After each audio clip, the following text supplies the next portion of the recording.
L'histoire nous a montré que les guerres commencent souvent par des paroles avant de devenir des balles.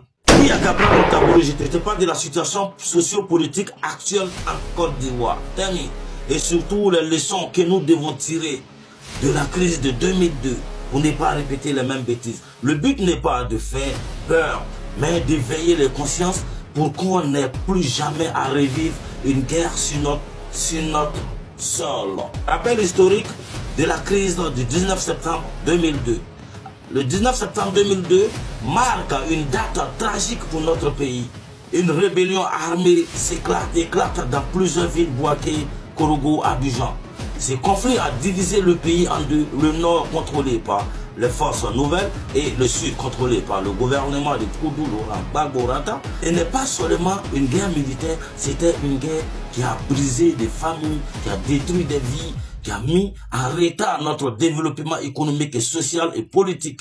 Des milliers de morts et de déplacés, des jeunes enrôlés des forces, des familles divisées, des années perdues pour notre jeunesse. Cette guerre est née d'un climat politique tendu, de divisions ethniques, discours de haine et intérêts personnels au sommet de l'État. Le contexte actuel des tensions qui montent en Côte d'Ivoire. Aujourd'hui, nous voyons les signes d'un climat tendu qui peut rappeler les erreurs du passé. Les discours politiques très durs, les divisions entre les camps, les manipulations des jeunes sur les réseaux sociaux, les rumeurs et les désinformations. La crise actuelle n'est pas encore une guerre, mais elle peut dégénérer si on ne fait pas attention.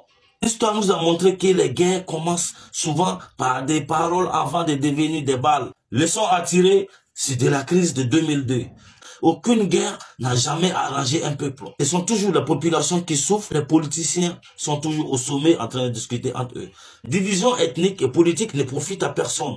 Quand la guerre éclate, il n'y a plus de nord, il n'y a plus de sud, il n'y a plus de l'est, il n'y a plus de l'ouest, il n'y a que des victimes.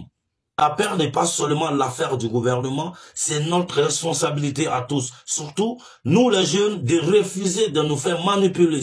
Appel à la jeunesse et à la responsabilité collective. Aujourd'hui, la jeunesse ivoirienne a une grande force.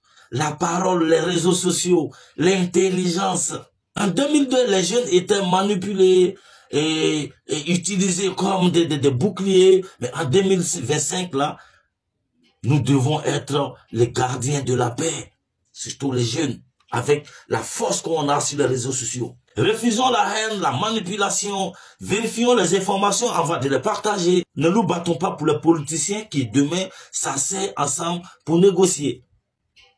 Nous on ne sait pas pour eux. Demain vous allez les voir, ils sont toujours ensemble. Eux pour eux ils ont une idée en tête que vous connaissez. Ensemble pour éviter la répétition de l'histoire, la Côte d'Ivoire n'a plus besoin de guerre. Elle a besoin de stabilité, de développement, d'emploi pour la jeunesse, la paix. La paix commence dans les paroles, dans les comportements, dans le respect de l'autre. Le respect il est mutuel.